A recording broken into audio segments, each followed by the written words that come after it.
From Interior Alaska's most trusted news source, this is the Fbx Evening News.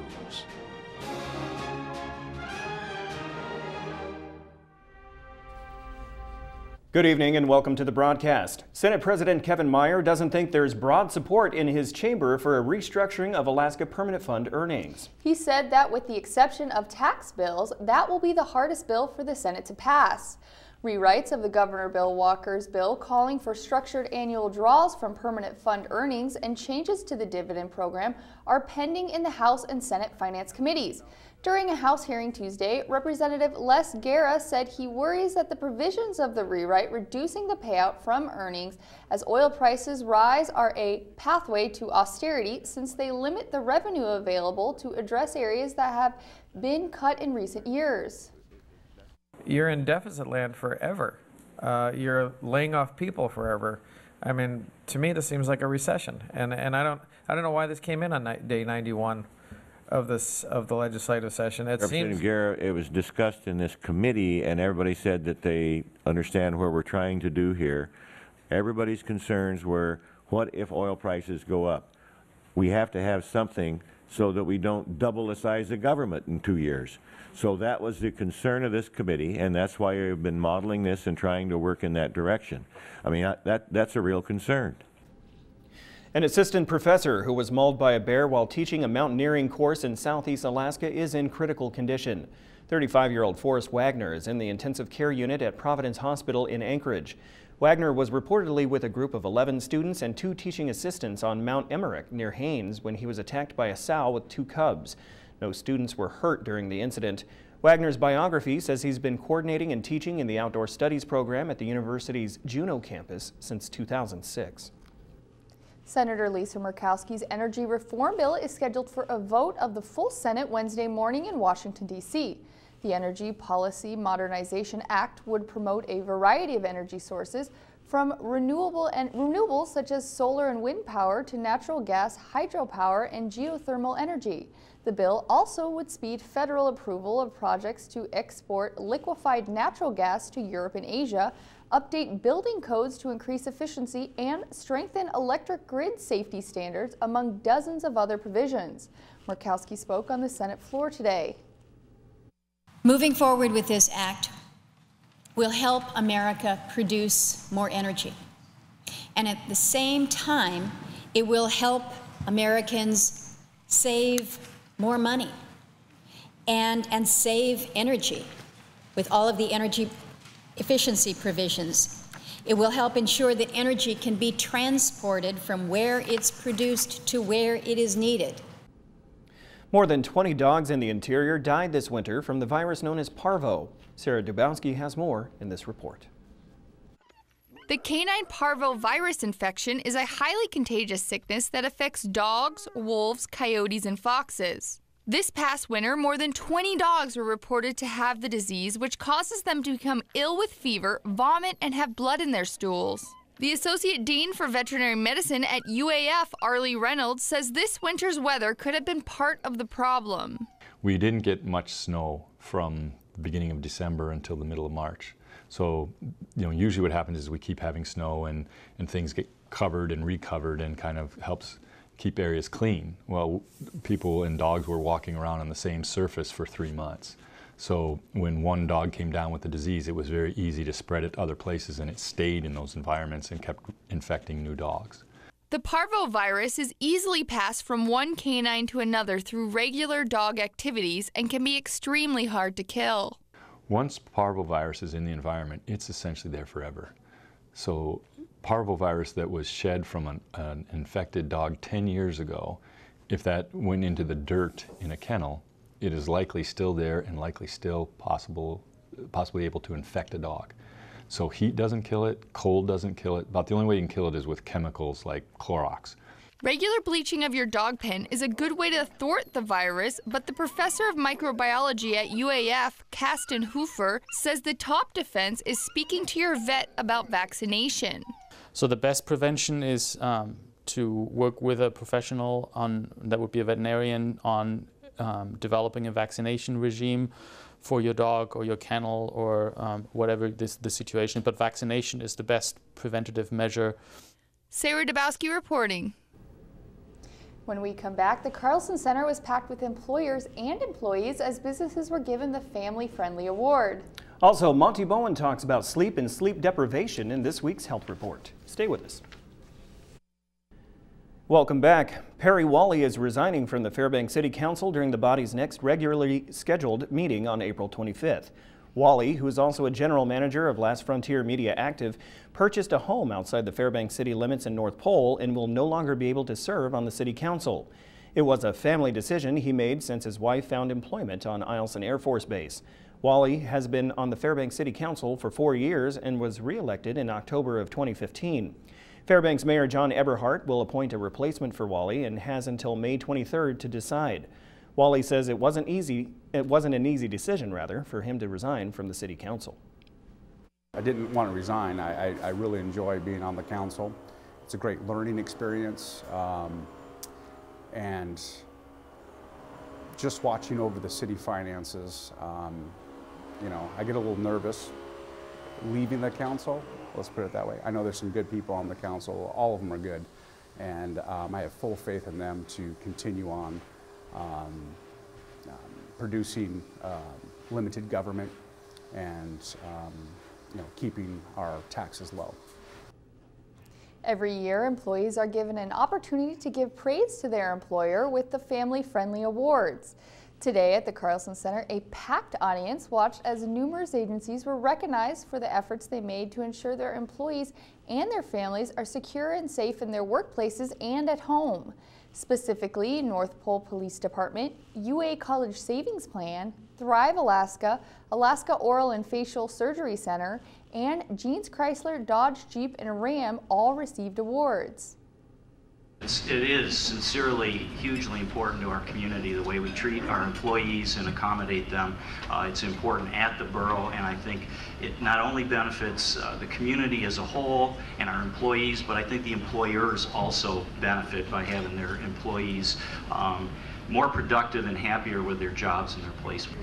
Family-friendly practices don't have to be fancy. We know that we're lucky to have businesses in our community who can have on-site daycare or set up more elaborate schemes to help families really take care of their children or loved ones. But they can be as simple as just providing support, sponsoring a child's baseball team, letting people have time off to do parent-teacher conferences.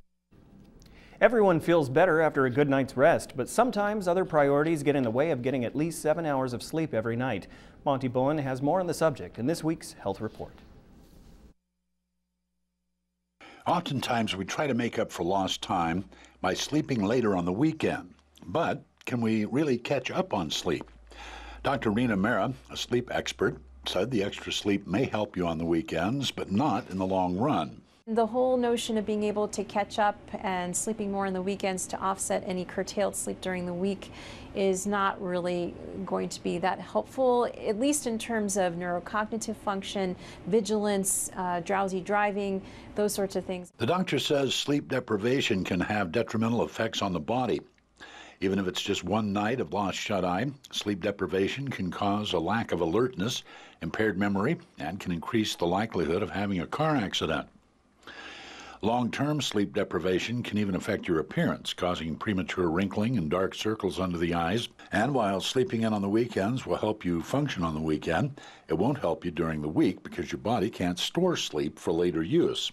Dr. Mera says the best thing you can do for your health is to make sleep a daily priority and try to maintain a fairly consistent sleep schedule. Our bodies like consistency, so it's best to keep the same sleep time, wake time as much as you can. Now, you know, there probably will be some variations on, you know, typical work days versus days that you have off, but as much as possible, keeping that as consistent as possible. Getting adequate sleep is also essential, as research has shown that long-term sleep deprivation is associated with high blood pressure, diabetes, heart attack, and stroke. This is Monty Bowen reporting. The Health Report is brought to you by the Ear, Nose, and Throat Clinic, located in the Medical Dental Arts Building, and by Interior Women's Health, located on 1626 30th Avenue. Joe Cook is up next in sports with details on a local swimmer who will extend her athletic career at UAF. Also, local soccer teams are off to a great start in the 2016 seasons. All that and more with Joe after the break.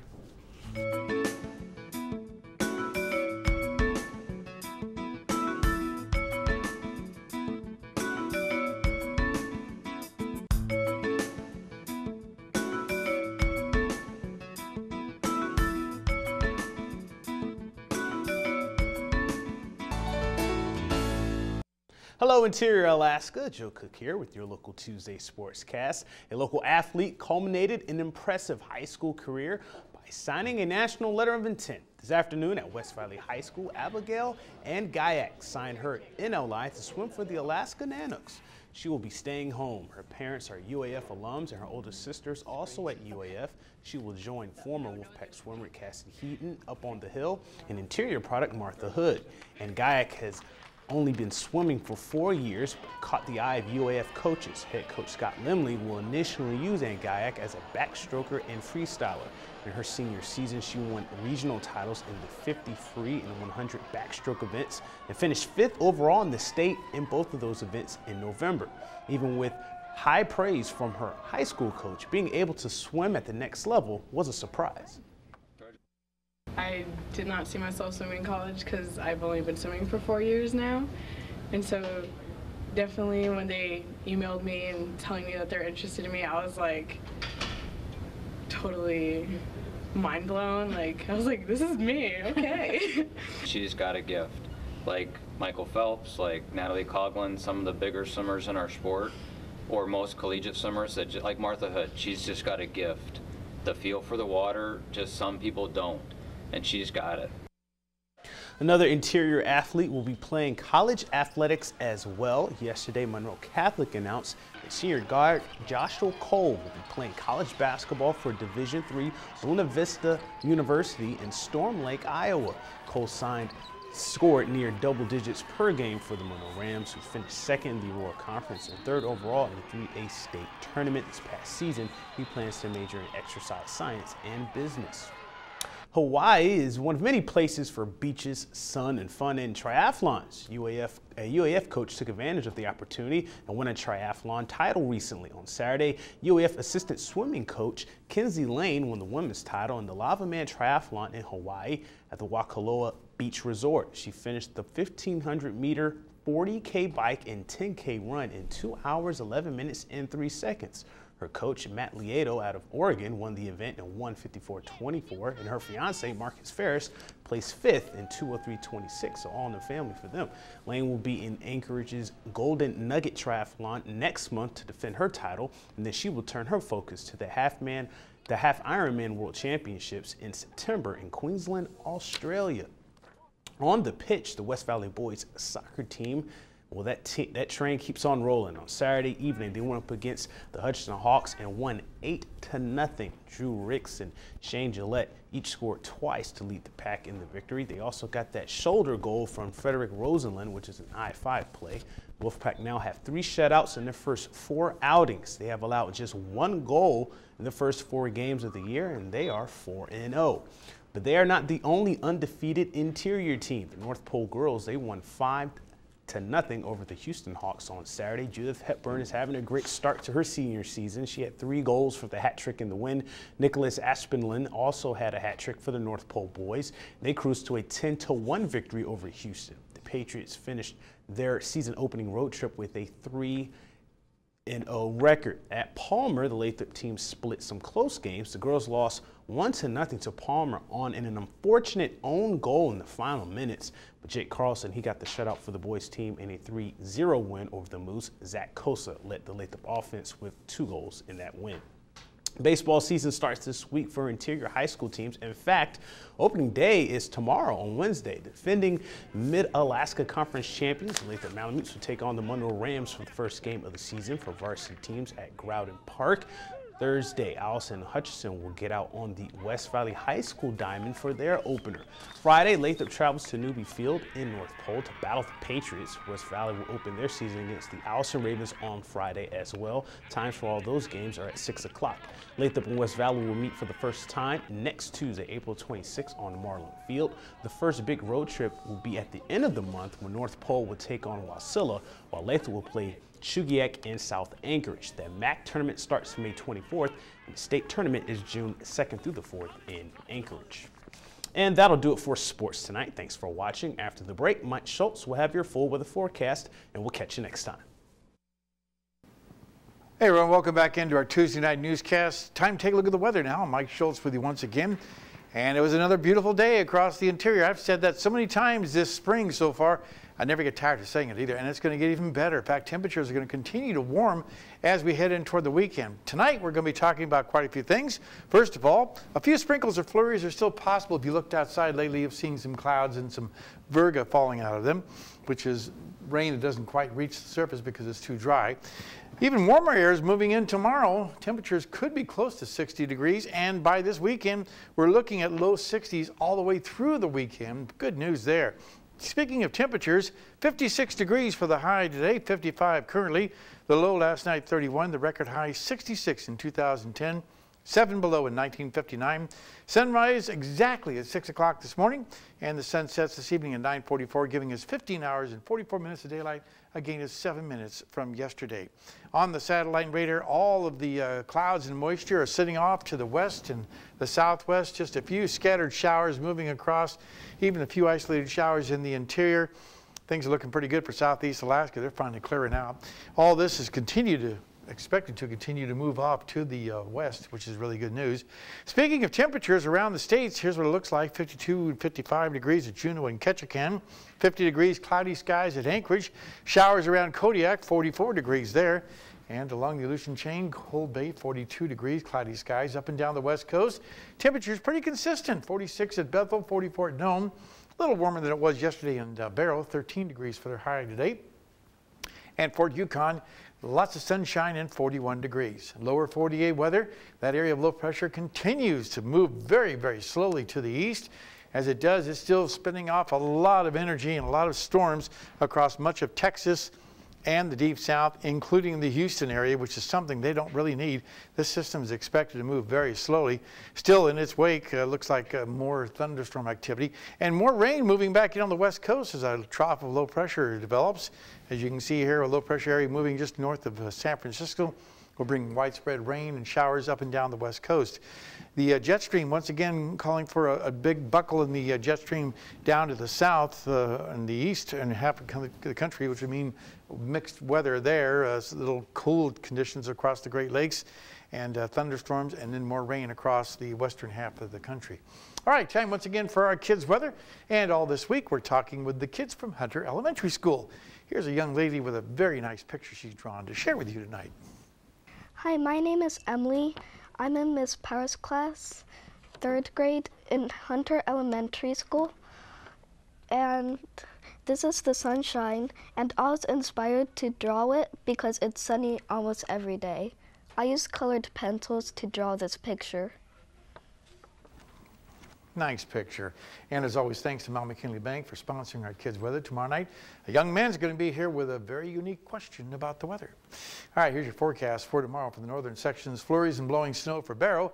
Mostly cloudy skies for Nome and mostly sunny skies for Fort Yukon. Here in the interior, couldn't ask for better.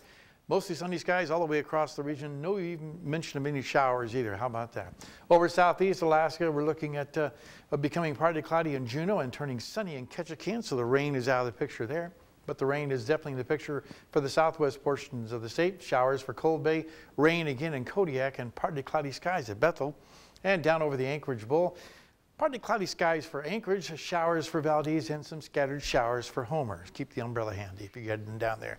Our forecast for the remainder of the night, cloudy skies, isolated showers or sprinkles, 31 degrees for the overnight low. Tomorrow's forecast, clear to partly cloudy and even warmer, 57 degrees. But you like that temperature? You're going to love the 5-day outlook. 60 degrees by Friday, Saturday, and again by Monday with a little brief respite of cooler temperatures for Sunday, but still very nice for this time of year. Overnight lows will also be very mild, 34 degrees by Saturday night. How about that?